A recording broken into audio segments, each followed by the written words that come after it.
In this video, we'll discuss the Bhishma cubes gifted to Ukraine by India. Additionally, we'll talk about the agreements signed between India and Ukraine and also discuss future collaborations between the two countries. So let us start with the Bhishma cubes first. If you follow the news, you may have heard that during PM Modi's landmark visit to Ukraine, India gifted 4 Bhishma cubes to Ukraine. What are these cubes and how will they prove helpful for Ukraine? Look, Bhishma cubes are portable mini hospitals. Portable means they can be easily transported. Imagine someone gets injured in a conflict zone or a medical emergency arises, and a mini hospital reaches there in no time to provide medical care. Wouldn't that be great? This is exactly what Bhishma cubes are designed to do. They are compact mini hospitals weighing around 20 kgs, which means they can be easily transported from one place to another and even be carried by drones. Ukraine is currently at war, and we know how crucial timely emergency care can be during such times. So Bhishma cubes will prove to be very helpful for Ukraine, as they can be quickly deployed in remote areas during crisis situations.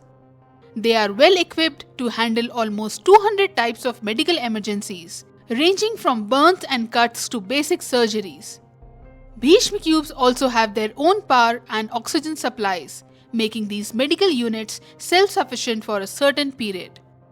Really amazing. The full form of Bhishma is Bharat Health Initiative for Sahyog Hit and Maitri. This cutting-edge portable mini hospital has been developed under the Arogya Maitri project so that essential medical services can be provided in disaster and conflict zones. India can also provide humanitarian assistance to other countries, just like Ukraine, through Bhishma cubes. Moving on, during this friendly visit, India and Ukraine signed 4 agreements.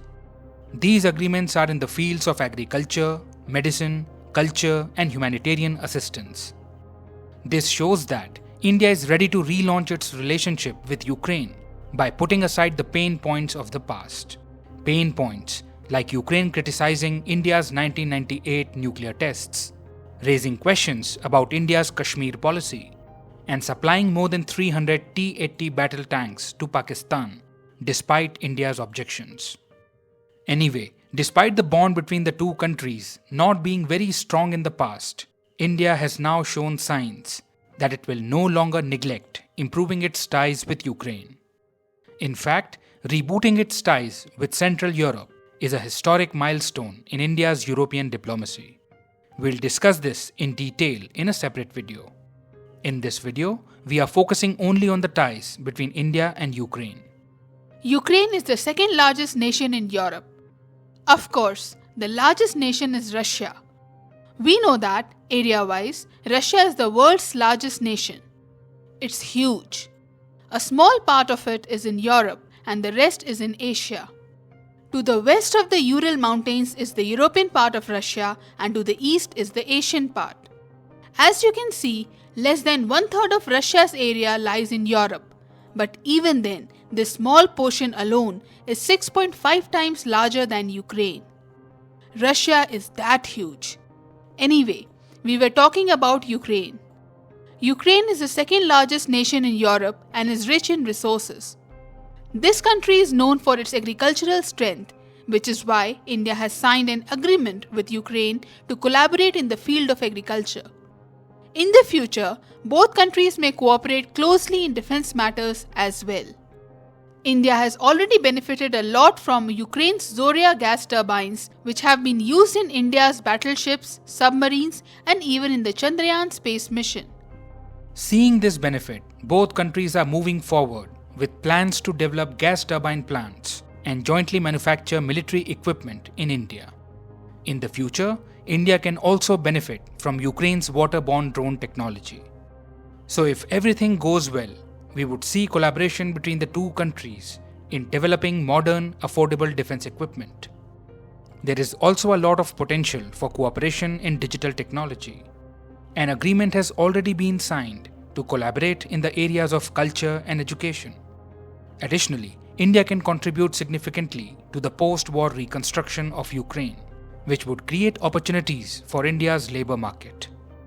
During this visit, both countries also agreed to reduce trade barriers to boost trade and allow businesses to operate more easily in each other's countries. Also, both countries agreed to work together against extremism. During this visit, India positioned itself as a friend and partner of Ukraine. A long and intense meeting took place between PM Modi and President Zelensky, focusing on war and peace. Both leaders discussed the situation on the ground. When a nation is willing to listen to you during difficult times and understands your concerns, your relationship with it will naturally become stronger. India made it clear that if any kind of cooperation is needed to restore peace through dialogue and diplomacy, then we are absolutely ready. In this visit, India demonstrated a wonderful balancing act. Without weakening its ties with Russia, India successfully managed to reset its relationship with Ukraine. Additionally, it also opened new avenues for strategic cooperation in Central Europe. So from India's point of view, this visit was quite successful. I hope you found this session useful. Thank you for your time.